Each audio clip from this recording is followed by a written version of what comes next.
Assalamualaikum warahmatullahi wabarakatuh.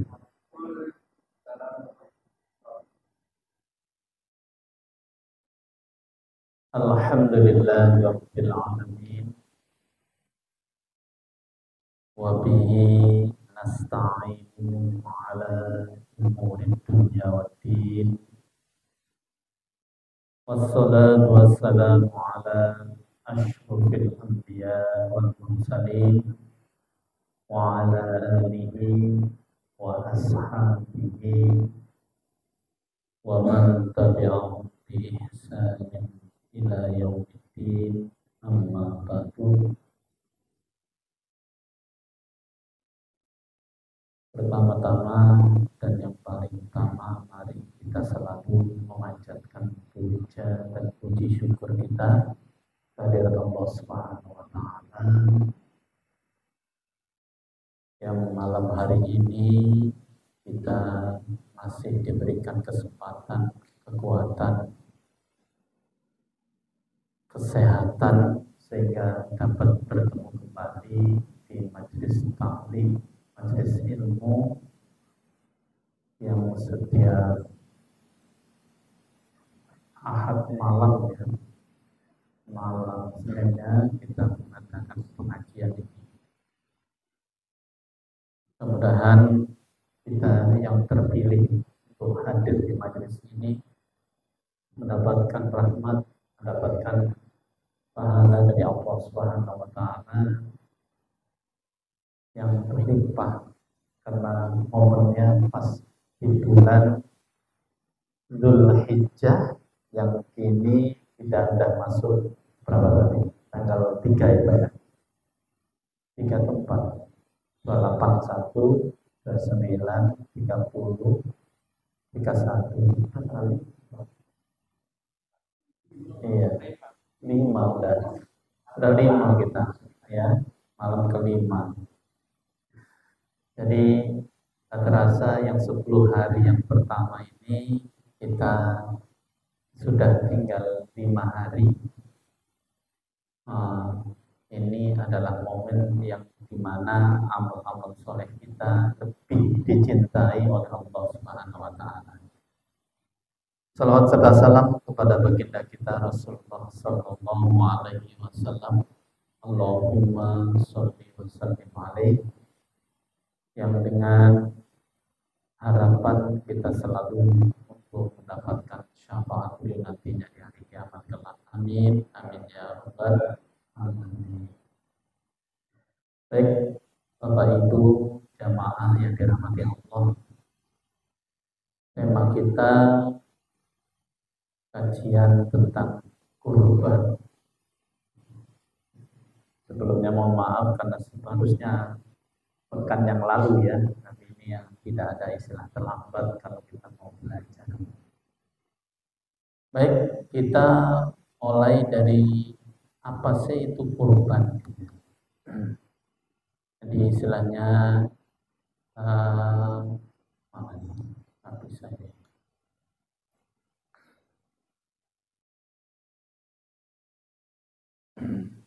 apa sih definisi daripada kurban? Jadi kurban berasal dari kata koruba, ya, koruba yang kurbanan. Jadi kurban itu diambil dari ismul tafdhil atau ismul mubalaghah. Jadi bukan sekedar dekat, tapi lebih dekat lagi. Itu kurban. Jadi kalau kita lapar, ju'un. Kalau lapar kali, itu bahasanya dirubah menjadi ismul mubalaghah, namanya ji'an, gitu ya.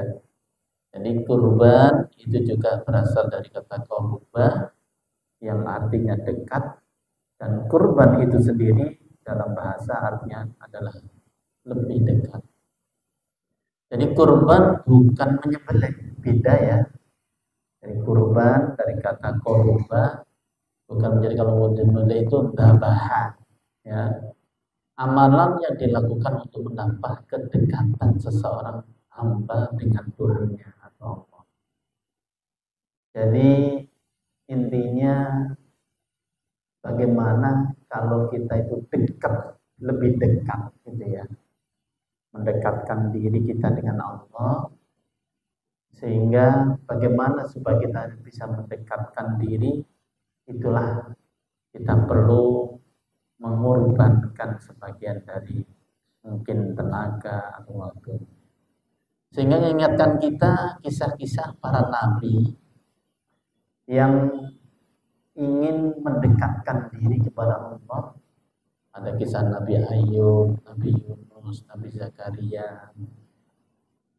Mungkin sekilas kita tahu kisahnya, bagaimana kisah Nabi Ayub, ya. Wa ayyuba idnada rabbahu anni massaniya durru wa anta arhamur rahimin. Sekilas kita tahu bagaimana Nabi Ayub itu untuk mendekatkan diri kepada Allah ketika diuji oleh Allah dengan penyakit yang menaung, ya, 20 tahun mengalami sakitnya itu. Anaknya yang 12 pun meninggal semuanya dalam waktu yang hampir bersamaan. Hartanya habis, ya, sampailah istrinya, memang istrinya sabar, ya, suruh berdoa kepada Allah. Itulah kalimatnya, Rabbi inni massaniya durru wa anta arhamur rahimin. Jadi dengan pengorbanan yang telah dilakukan dirinya dan keluarganya, Allah lalu nanti fastajabna lahu fakashafna ma bihi min durrin wa atainahu wa ahlahu mislahu ma'hum rahmatan min indina wa dzikra lil 'abidin. Jadi ini dikisahkan tidak lain adalah untuk dzikra, untuk menjadi kenangan, peringatan bagi kita, menjadi peringatan bagi semua orang yang menyembah Allah. Jadi ini bentuk bagaimana kisah Nabi Ayub untuk mendekatkan diri. Jawabannya apa? Jadi setelah diangkat penyakitnya, sehingga banyak yang menjenguk, ada yang memberi hadiah apa, macam-macam namanya. Yang pemberiannya itu akhirnya menjadikan dia lagi yang punya kebun, punya, termasuk juga anaknya yang tadi habis meninggal semuanya. Setelah Nabi Ayub itu sembuh, istrinya setiap tahun melahirkan kembar. Jadi yang tadi anaknya 12 meninggal semuanya, digantikan Allah 2 kali lipat, anaknya 24 jadinya. Jadi lipatan. Nah ini kisahnya. Nah ini tentunya karena kedekatan, ya, di Nabi Ayub, Nabi Yunus, ya. Nah, Nabi Yunus termasuk juga Nabi Zakaria. Nabi Yunus yang ditelan ikan, ya. Zakaria yang sudah istrinya divonis mandul, ya, sampai tua renta belum mempunyai anak, tapi sabar terus untuk mendekatkan diri kepada Allah. Ya. Idnada Zakaria idnada rabbahu rabbi la tadharni fardan wa anta khairul warisin. Ya. Dan ingatlah kisah Zakaria tatkala ia menyeru Tuhan, ya Tuhanku, janganlah engkau membiarkan aku hidup seorang diri, dan engkaulah waris yang paling baik. Nah, kalau di dalam ayat lainnya kan itu kalau wa yusolli fil mihrab, ya Rabbi habli min ladunka dzurriyyatan thayyibah. Itu kan doanya Nabi Zakaria. Ya. Nah, ini adalah bentuk-bentuk takarrub, pendekatan ini. Kalau kita sudah dekat dengan Allah, ya sama dengan kita kalau sudah dekat dengan orang, kan apa aja kan bisa kita mudah memintanya. Apalagi bagi Allah sang pemilik. Nah, ini inti daripada kurban itu sendiri, ya, bahwa lah sejarah kurban itu sendiri gimana? Ya, kita tahu dari kisah yaitu Bani Adam. Jadi sebenarnya syariat kurban ini dari nabi-nabi sebelumnya itu sudah ada. Ya. Bahkan mulai dari Nabi Adam ini, ketika Nabi Adam sejarahnya yaitu yang sering kita dengar kisah Qabil dan Habil. Ya, Qabil dan Habil. Watslu alaihim naba ibnai Adam bil haqqi id qarraba qurbanan fatuqbila min ahadihima wa lam yutaqabbal minal akhar. Qala la aqtulannak qala innama yataqabbalullahu minal muttaqin. Ya. Inilah kisah bagaimana awal-awal, kita lihat artinya aja ya. Artinya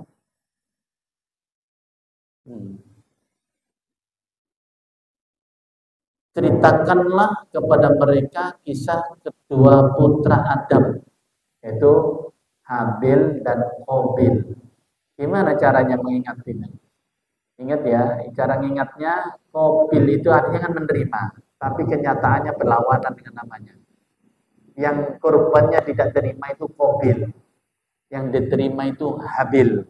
Ya, Habil. Qabil dan Habil ini ketika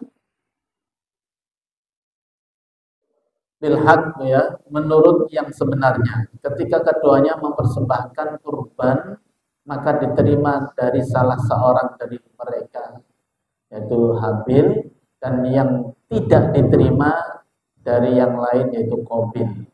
Ya. Dan kita tahu kisahnya bahwa Qabil dan Habil ini untuk penyemaian keturunan pertama-tamanya kan belum ada manusia. Karena belum ada manusia, sehingga syariatnya ketika itu pernikahan itu ya sama saudaranya, tapi tidak boleh satu kelahiran, dia harus disilang. Jadi disilang Habil dengan kembarannya, jadi kembarnya laki-laki perempuan, laki-laki perempuan begitu. Kalau dalam riwayat itu kalau nggak salah sampai 40, ya, sampai 40. Jadi 40 putra, 40 putri. Jadi syariatnya nikahnya harus silang. Lah, kan setan kan sudah berjanji akan menggoda Bani Adam, sehingga menimbulkan was-wasan. Was-was setan ala Qabil. Jadi Qabil ini dibisikin setan, kamu jangan mau, kalau kamu menikah dengan kembaran Habil, dia nggak secantik seperti kembaranmu. Nah, inilah yang membuat akhirnya Qabil ini menjadi tidak menerima, yang akhirnya mengadulah adab kepada Allah, bagaimana solusinya. Udah, begini saja, coba mereka masing-masing suruh berkorban. Nah, disitulah kisahnya dimulai. Jadi berkorban, yang dari korbannya itu nanti ada yang diterima, ada yang tidak. Nah, disinilah dari awal kisah pengorbanan itu terjadi. Jadi kisah Qabil dan Habil ini pertama. Ya, kemudian lanjut sampailah kepada Nabi Ibrahim, ya, yang kemudian sampailah syariat itu terus kita lestarikan sampai kepada Nabi Muhammad. Jadi ini sekilas sejarahnya dari kisah pertama bahwa kisah Nabi. Sekarang kita belajar bagaimana hukum kurban. Apakah kurban itu cukup sekali seumur hidup atau setiap tahun. Ini kadang-kadang masih ada yang ragu, ada yang belum memahami, ada yang satu keluarga 7 orang misalnya, tahun ini si bapak, tahun kedua ibu, berikutnya anaknya sampai 7, setelah itu nggak berkorban lagi. Apa seperti itu? Nah, makanya kita perlu tahu. Jadi kurban ini tentunya memang ada selisih pendapat, ya. Sebagian ada yang mengatakan wajib, tapi yang menurut dasar dalil sunnah, kebanyakan dalil adalah sunnah muakkadah. Jadi sunnah yang artinya mendekati kepada wajib bagi yang mampu. Ya tentunya ini banyak dalilnya. Dalil pertama jelas surat Al-Kautsar. Inna a'tainakal kautsar fasholli li rabbika wanhar. Ayat ini Ibnu Abbas menjelaskan yang dimaksud fasholli li rabbika. Salat di sini adalah salat Idul Adha. Yang kemudian diikuti dengan wanhar, dan berkurbanlah. Jadi kenapa disebut wanhar? Nahar yang haru di Mekah sana, di Arab itu kurbannya unta. Jadi binatang yang disembelih yang tidak dirobohkan itu namanya nahar. Tapi kalau yang disembelihnya dirobohkan itu namanya udhiyah. Makanya hariannya adha. Jadi wanhar itu dikatakan nahar yang har, ya berkorban. Jadi itu kurbannya unta. Nah, dari ayat ini sebenarnya mengambil kesimpulan bahwa ibadah badan yang paling afdol itu ya sholat. Ya, ibadah yang bersifat ke fisik kita yang paling utama tidak lain adalah sholat. Dan sedangkan ibadah yang berkaitan dengan harta yang paling afdol itu adalah kurban.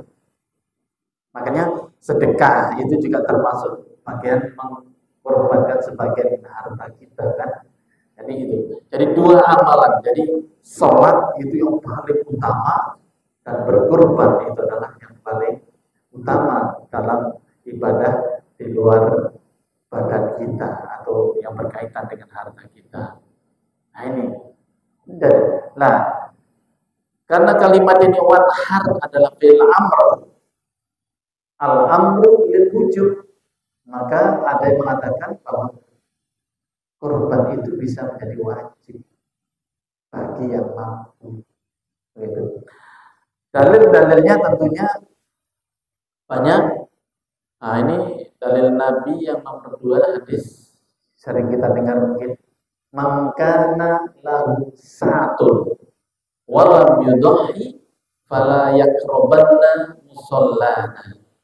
Barang siapa memiliki kemampuan untuk berkorban, jadi sa'ah itu kelapangan rezeki, ya, tapi dia tidak berkorban, maka jangan dekat dengan musola kami.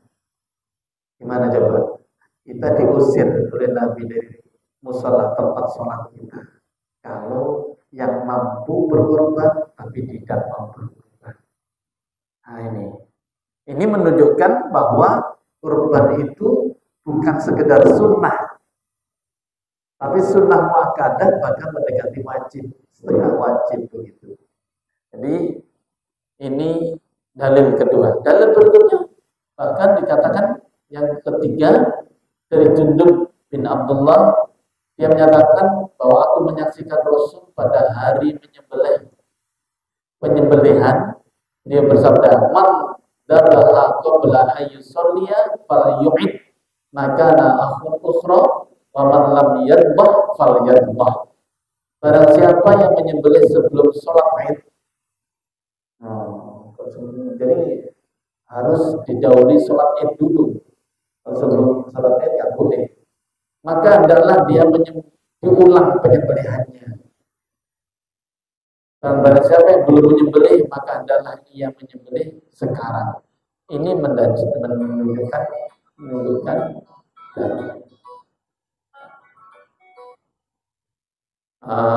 apa namanya, dalil bahwa perintah untuk kita berkorban. Dalil keempat, nah ini lebih jelas lagi nih.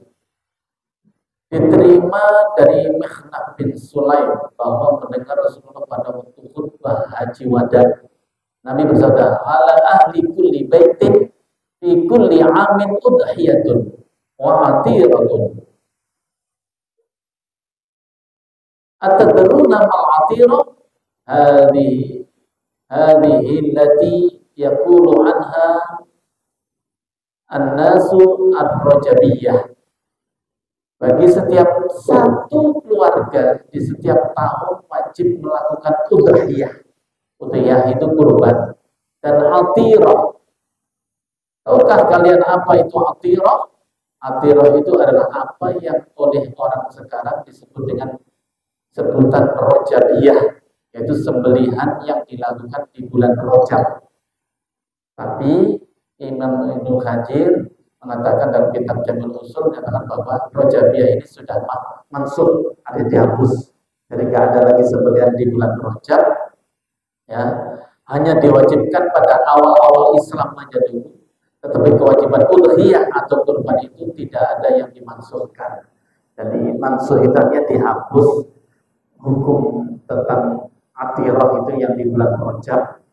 Nah, tapi kembali kepada hadis awalnya, ala kulli baitin, setiap rumah tangga. Maka harusnya jumlah kurban yang berkurban itu sesuai dengan jumlah rumah tangga yang mampu di setiap kampung ini. Jadi nggak akan berkurang harusnya. Kalau orang mau berkurban 1 tahun, berapa kita di sini Pak? 2.200.000. Di sini satu bagian berapa untuk kurban? 2 juta berapa? 2.100.000. Maksudnya ya ada 2 juta, ada 2.100.000, katakanlah 2.200.000. Kalau mau cakap, kalau misalnya yang masih merokok, 1 hari merokok itu 10.000 dapat Pak. 1 bungkus aku tengok di labelnya itu 26-25. Ada yang 35. Kita pukul yang paling rendah ya 10.000 setiap hari. Kalau 1 tahun berapa? 1 tahun 365 hari. Kalau 1 hari 10.000 itu berarti 3.650.000.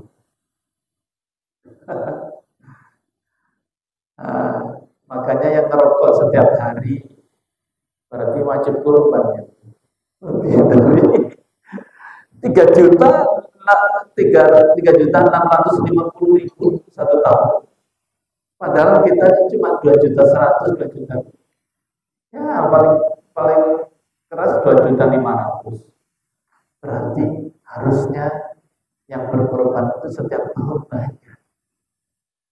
Salah satu dari bentuk kesyukuran kita bahwa begitulah nikmat yang diberikan kita 1 tahun.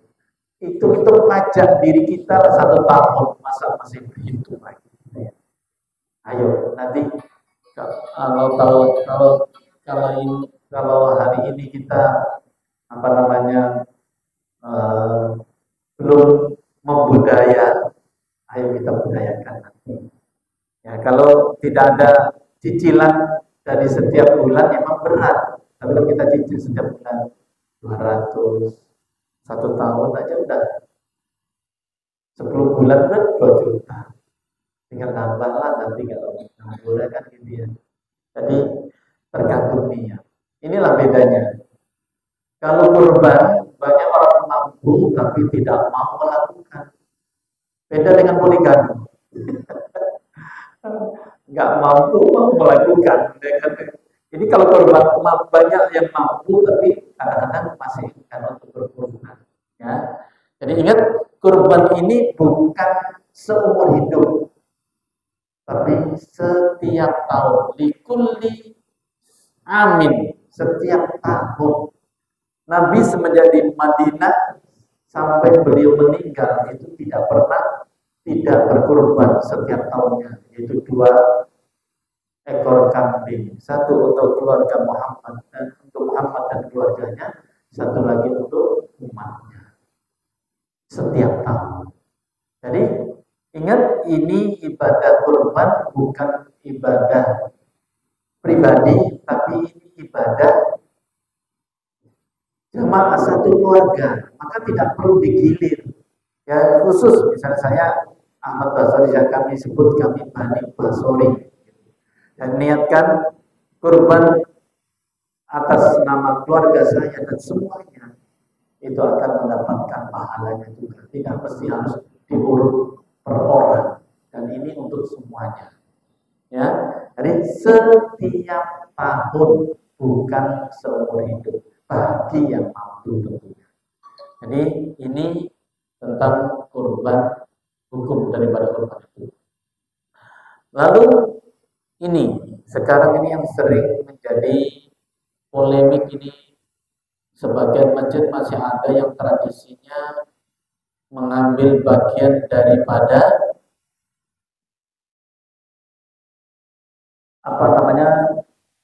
hewan kurbannya. Ini didasarkan dari banyak ya, hukum memberi upah jagal atau panitia kurban. Nah, ini yang perlu diwaspadai, hati-hati ya. Yang namanya memang untuk kurban itu hak semuanya, bukan untuk panitia, jangan dikhususkan, nggak ada. Jadi kembali ini perlu kita tegaskan bahwa dari hadis Bukhari, Muslim, bahkan ya sebuah riwayat dari Ali bin Abi Thalib langsung dengan hadis sahih, riwayat Imam Bukhari, Imam Muslim, Abu Dawud dan yang lainnya. Dan ini hadisnya sangat sahih. Amarani Rasulullah sallallahu alaihi wasallam an aquma al budni wa an atasaddaqa min luhumiha wa juludiha wa alla nu'tiya jazira syai'an minha qala ana nu'ti min indina. Jadi di sini kalimatnya, kata Ali bin Abi Thalib radhiyallahu anhu, Rasulullah sallallahu alaihi wasallam memerintahkan aku untuk menyelenggarakan penyembelihan hewan kurban dan menyuruh aku untuk mensedekahkan dagingnya dan kulitnya, dan menyuruh aku agar aku tidak memberikan upah kepada orang yang menyembelihnya sedikit pun dari hewan kurban itu. Kata Ali bin Abi Thalib, kami memberi upah kepada yang menyembelih itu dari saku kami, min indina. Jadi tidak boleh kalau memang sudah diikrarkan misalnya 2 juta itu untuk kurban, maka itu semuanya harus untuk kurban, tidak boleh diambil sebagian dimasak untuk panitia, nggak boleh. Kalau memang mau masak-masak, ya berapa yang disepakati dari kurban yang 2.100.000, yang 100 tadi kumpulkan, belikan kambing, itulah untuk sebagai panitia kalau memang mau. Tapi bukan diambil dari hewan kurban yang sudah disepakati berapa untuk kurban, misalnya 2 juta, maka 2 juta untuk lembu yang 7 orang itu, maka jangan ada yang mengambil untuk panitia di situ, tidak boleh, haram. Nah, ini jadi nggak boleh.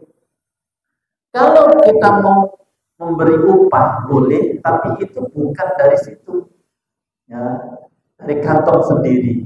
Kalau memang misalnya kalau kita banyak, mungkin perlu ahli yang ngomong, kalau boleh juga kalau ada yang khusus misalnya. Tapi jangan mengambil dari yang memang sudah untuk dikorbankan. Apalagi ada yang tradisi mengambil dulu dimasak, tidak boleh. Kalau memang mau makan masak-masakan, ya harus terpisah, bukan bagian dari kurban itu. Ini tentang hukum kurban panitia. Jadi ini sukarela.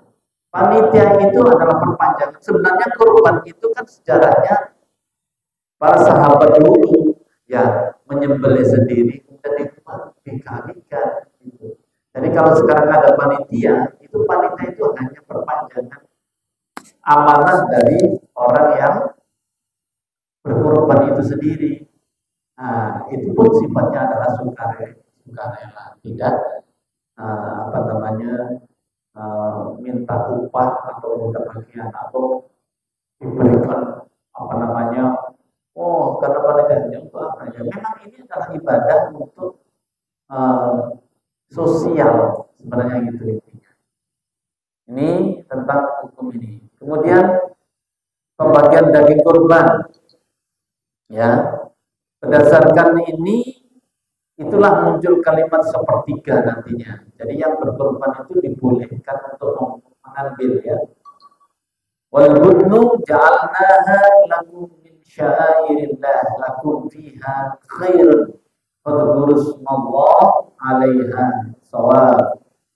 Fa idza wajabat junubuha fakulu minha wa 'adhimul qani'ah wal mu'tarra kadzalika sakharnaha lakum la'allakum tashkurun. Jadi dan telah kami jadikan untuk kamu unta-unta itu sebagian dari syiar Allah. Kamu memperoleh kebaikan yang banyak padanya, maka sebutlah olehmu nama Allah ketika kamu menyembelihnya dalam keadaan berdiri dan telah terikat atau telah terikat. Jadi karena unta sebelahnya dengan keadaan berdiri. Kalau yang binatang yang kemudian apabila telah roboh atau telah mati, maka makanlah sebagian dari dan beri makanlah orang yang rela dengan apa yang ada padanya dan tidak meminta-minta dan orang yang meminta. Maksudnya kalau kurban ini tidak mesti fakir miskin, semuanya boleh sebagai hadiah, ya sebagai hadiah untuk semuanya kaum muslimin mau yang kaya juga boleh dibagikan sebagai pemberian. Nah, yang fakir miskin juga boleh termasuk. Jadi tidak seperti zakat, ya tidak seperti zakat. Demikianlah kami menentukan unta-unta itu kepada kamu, mudah-mudahan kamu bersyukur. Al-Hajj ayat 236. Jadi ini juga kurban sebagai bentuk kesyukuran bahwa Allah telah menundukkan binatang-binatang itu sehingga kamu supaya bersyukur. La'allakum tashkurun. La'allakum tashkurun ini kan berarti kamu agar bersyukur. Artinya apa? Kita syukurlah bahwa binatang-binatang yang telah diciptakan Allah ini dibuat untuk kita semuanya. Coba kalau binatang itu melawan kita, tentunya kita ketakutan. Tapi Allah tundukkan binatang-binatang itu untuk dikorbankan untuk sebagai makanan kita. Sebagai bentuk kesyukuran kita, maka salah satu kita suruh berkorban. Namun ada sekarang anggapan orang-orang memaknai daripada kurban itu, ya kadang ada paham-paham yang salah gitu ya. Menyembelih kurban berarti menyediakan kendaraan kelak di surga. Nah, bukan. Kalau kendaraan surga satu lembu 7 orang, nanti naiknya. Kan gitu. Ya, bukan pemahaman seperti itu. Nah, makanya disebut terus paham khurafat itu. Itu menolak hadis yang sangat lemah, tidak ada dasarnya. Abdimu doayakum fa innaha ala sirati matoyakum, ya. Itu besarkanlah, agungkanlah sembelihanmu, sesungguhnya sembelihanmu itu akan menjadi jembatan tunggangan kamu nanti di sirat. Tidak, jadi bukan itu. Menyembelih kurban merupakan upaya menghapus dosa. Ini menghapus dosa ini kayak orang Yahudi, penebusan dosa. Enggak, ya. berasal dari Muhammad yang kami kita. Menyembelih kurban merupakan pesta tahunan yang merupakan syiar Islam yang sifatnya tradisional. Tentunya ini ya memang syiar, tapi jangan dianggap sebagai tradisional apa namanya tradisi ya. Tapi ini yang benar gimana? Bahwa menyembelih kurban merupakan ekspresi ketaatan kita kepada Allah, ketakwaan kita kepada Allah karena mengikut sunnah Rasul. Lalu kita menjadikan bulan haji ini menjadi bulan kebaktian untuk mengentaskan kemiskinan yang merupakan kreativitas manusia takwa. Intinya itu. Makanya ayatnya ini la yanallahu luhumuha wala dima'uha. Tidak daging-daging unta dan darah-darah itu sama sekali tidak mencapai keridhaan Allah. Artinya luhumuha, lahmun, daging-daging kambing, darah-darah dari hewan kurban itu tidak akan sampai kepada Allah, akan tetapi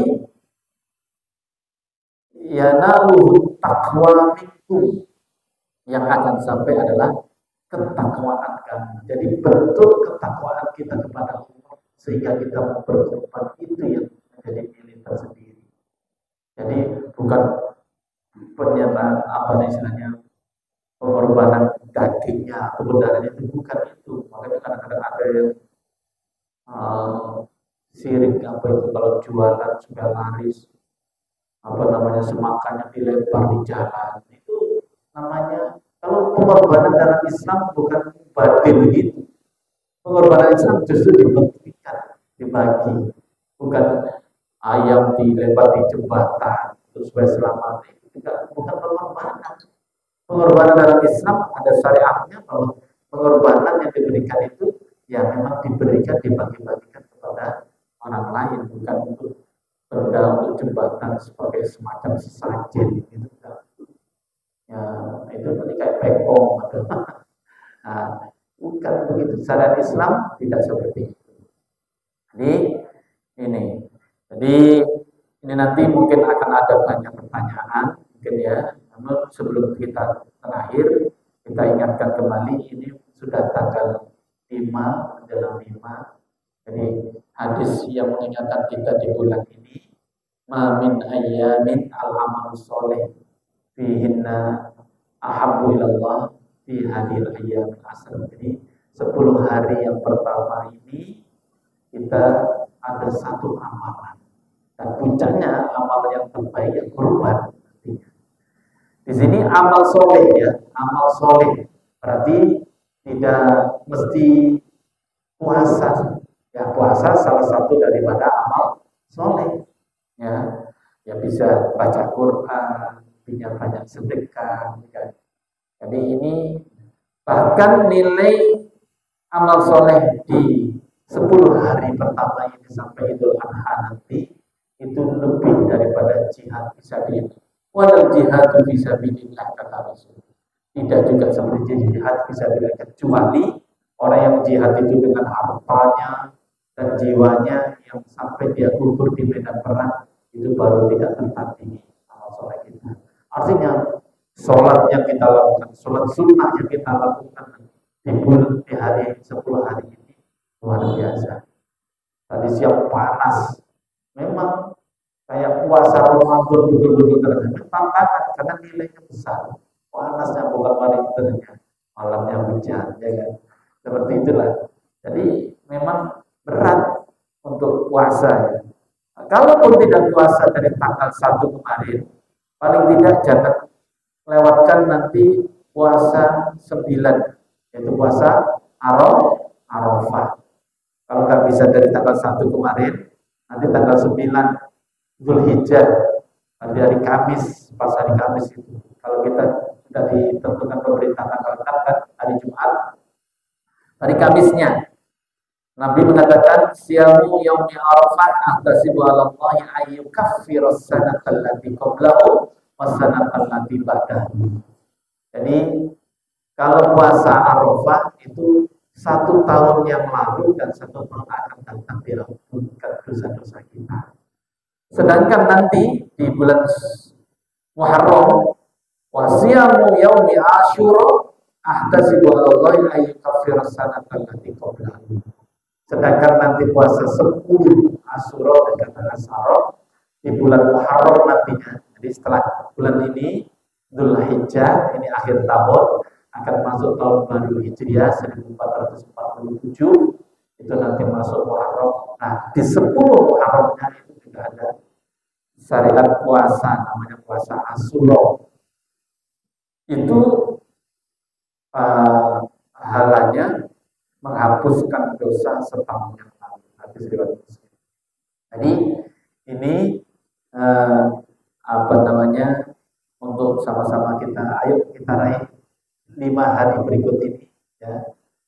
Jadi kita upayakan semaksimal mungkin untuk supaya kita dapat meraih pahala sebanyak-banyaknya. Apa yang mampu kita, kalau puasa nggak sanggup, yang lainnya, baca Qurannya, sedekahnya diperbanyak, sholat sunnahnya, sholat tahajudnya, intinya kita gunakan waktunya terbaik di 10 hari pertama di bulan Dzulhijjah. Mungkin ini dulu dari saya, mungkin dari jamaah, mungkin ada yang perlu ditanyakan, ada yang perlu didiskusikan, mungkin ada beberapa hal yang mungkin menjadi